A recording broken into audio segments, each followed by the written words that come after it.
Hi, my name's Chloe, and I'll be teaching you everything you need to know about UML use case diagrams. We'll start with a high-level overview, then we'll talk about systems, actors, use cases, and relationships. And finally, we'll build an entire use case diagram together and go over examples to explain these concepts in depth.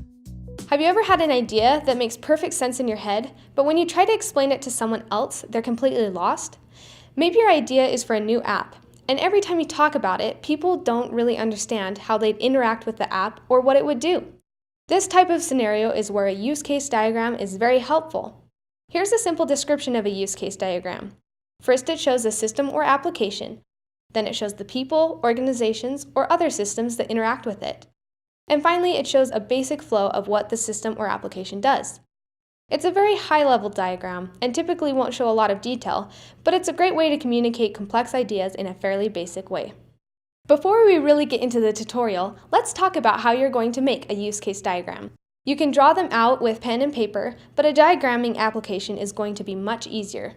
Today I'll be using Lucidchart, and you can too, for free actually. Just click the link to access Lucidchart's website. Enter your email address and you'll have a free Lucidchart account in just a few seconds. It's easy to use and you can follow along with me as we build a use case diagram. Okay, so we're going to break down use case diagrams into 4 different elements: systems, actors, use cases, and relationships. Let's start with systems. A system is whatever you're developing. It could be a website, a software component, a business process, an app, or any number of other things. You represent a system with a rectangle, and you put the name of the system at the top. We're going to build a use case diagram for a very simple banking application. We'll call our system Banking App. This rectangle helps define the scope of this system. Anything within this rectangle happens within the banking app. Anything outside of this rectangle doesn't happen in the banking app. The next element is an actor, which is depicted by this stick figure. An actor is going to be someone or something that uses our system to achieve a goal. That could be a person, an organization, another system, or an external device. So who or what is going to be using our banking app? The most obvious actor is a customer. We are going to have customers that download and use our banking app. Another actor that we'll want in our diagram is the bank. The bank is going to provide information that feeds into our banking app, like transactions and account balances. Here are a couple things to keep in mind when dealing with actors. First, it's important to note that these actors are external objects. They always need to be placed outside of our system. Second, actors need to be thought of as types or categories. For our banking app, an actor isn't going to be a specific individual or a specific organization. We wouldn't label our actors as John and Chase Bank. We want to keep things categorical. So right now we're saying that both customers and banks are going to use our app. And this brings up the topic of primary and secondary actors. A primary actor initiates the use of the system, while a secondary actor is more reactionary. So in our example, which actor is primary and which actor is secondary? The primary actor is customer. The customer is going to initiate the use of our system. They're going to pull out their phone, open up our banking app, and do something with it. Bank, on the other hand, is a secondary actor. The bank is only going to act once the customer does something. If the customer goes on the app to see how much money is in their account, only then does the bank engage with our system to provide the balance. Primary actors should be to the left of the system, and secondary actors should be to the right. This just visually reinforces the fact that customer engages with the banking app and then the bank reacts. The next element is a use case, and this is where you really start to describe what our system does. A use case is depicted with this oval shape, and it represents an action that accomplishes some sort of task within the system. They're going to be placed within the rectangle because they're actions that occur within the banking app. So what is our banking app going to do? We're going to keep things very simple. Our banking app is going to allow a customer to log in, check their account balance, transfer funds between accounts, and make payments towards bills. So if this is what our banking app does, we're going to have use cases that describe each of those actions. We'll have a use case called login, another called check balance, another called transfer funds, and finally make payment. You can see that each of these use cases starts with a verb and reinforces an action that takes place. We also want them to be sufficiently descriptive. If this use case just said transfer, that'd be too vague. Finally, it's good practice to put your use cases in a logical order when possible. That's why we put login at the top. That's the first thing that will happen when a customer uses our banking app. The final element in use case diagrams are relationships. An actor, by definition, is using our system to achieve a goal. So each actor has to interact with at least one of the use cases within our system. In our example, a customer is going to log into our banking app. So we draw a solid line between the actor and the use case to show this relationship. This type of relationship is called an association, and it just signifies a basic communication or interaction. A customer is going to interact with the rest of these use cases as well. They're going to check balance, transfer funds, and make payment, so we'll draw solid lines out to each of those as well. Secondary actors will also have relationships. Remember, each actor has to interact with at least one use case, so which use cases will the bank interact with? When a customer wants to check their balance on the app, the bank is going to provide the correct amount. Let's draw a line between bank and check balance. Similarly, when a customer wants to transfer funds or make a payment, the bank is going to follow through with those transactions.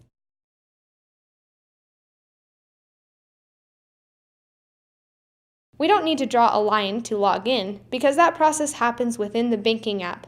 There's no need for the bank to actually get involved with the login process. There are three other types of relationships in addition to association. There's include, extend, and generalization. Let's build out this diagram with additional use cases in order to explain these types of relationships. When a customer types in their login information, our banking app is going to verify the password before completing the login process. But if the password is incorrect, the banking app is going to display an error message. So let's create two new use cases for verify password and display login error.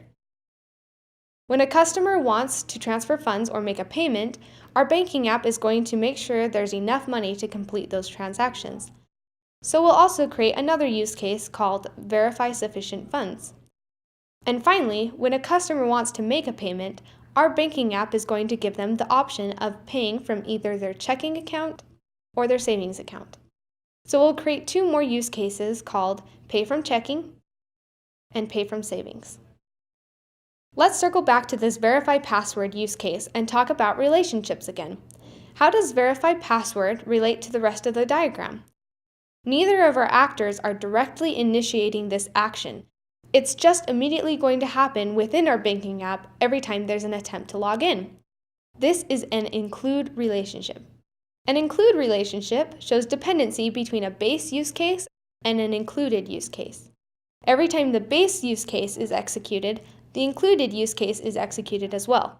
Another way to think of it is that the base use case requires an included use case in order to be complete. When you have an include relationship, you draw a dashed line with an arrow that points towards the included use case. So in our example, login is the base use case, and verify password is the included use case. Every time a customer logs in, our banking app will automatically verify password. This login use case won't be complete unless verify password is complete.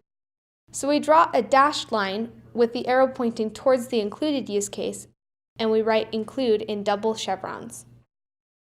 The next type of relationship is the extend relationship. An extend relationship has a base use case and an extend use case. When the base use case is executed, the extend use case will happen sometimes, but not every time. The extend use case will only happen if certain criteria are met. Another way to think of it is that you have the option to extend the behavior of the base use case. When you have an extend relationship, you draw a dashed line with an arrow that points towards the base use case. In our example, login is a base use case, and display login error is an extended use case. Our banking app won't display a login error message every time a customer logs in. This will only happen once in a while when a customer accidentally enters an incorrect password. Since this is an extend relationship, we draw a dashed line with an arrow that points to the base use case and write extend between double chevrons. Hopefully, this thoroughly explains the difference between include and extend relationships. But just in case, here's a very basic example to help differentiate between the two. If you sneeze, you will close your eyes. That's an included relationship because it's going to happen every time. Additionally, if you sneeze, you might say excuse me. That's an extended relationship because it supplements the sneeze, but isn't completely necessary in the sneezing process. Just remember that include happens every time, extend happens just sometimes, and don't forget that the arrows point in opposite directions.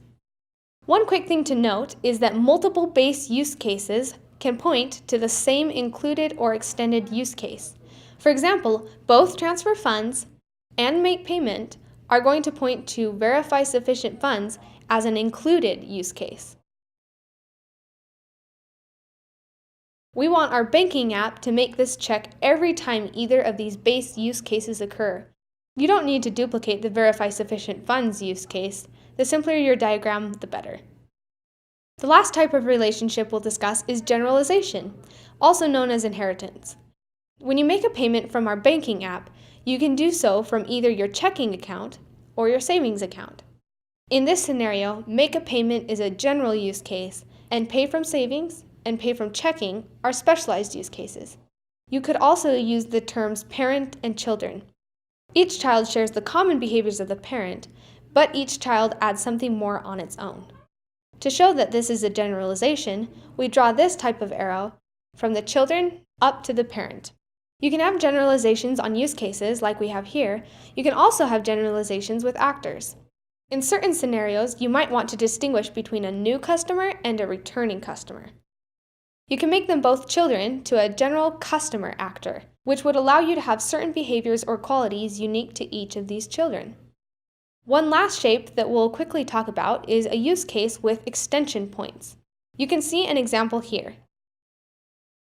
The name of the use case is above the line, and then there are extension points below the line. Extension points are just a detailed version of extend relationships. This use case shows that a customer can set up their profile in our banking app. And then these extension points show us that when a customer is setting up their profile, they'll have the option to navigate to a couple different screens. If a customer is confused, they can go to Profile Help. And if they want details regarding their private information, they can go to Privacy Info. Those extension points branch off to extended use cases. Go to Profile Help and show Privacy Info.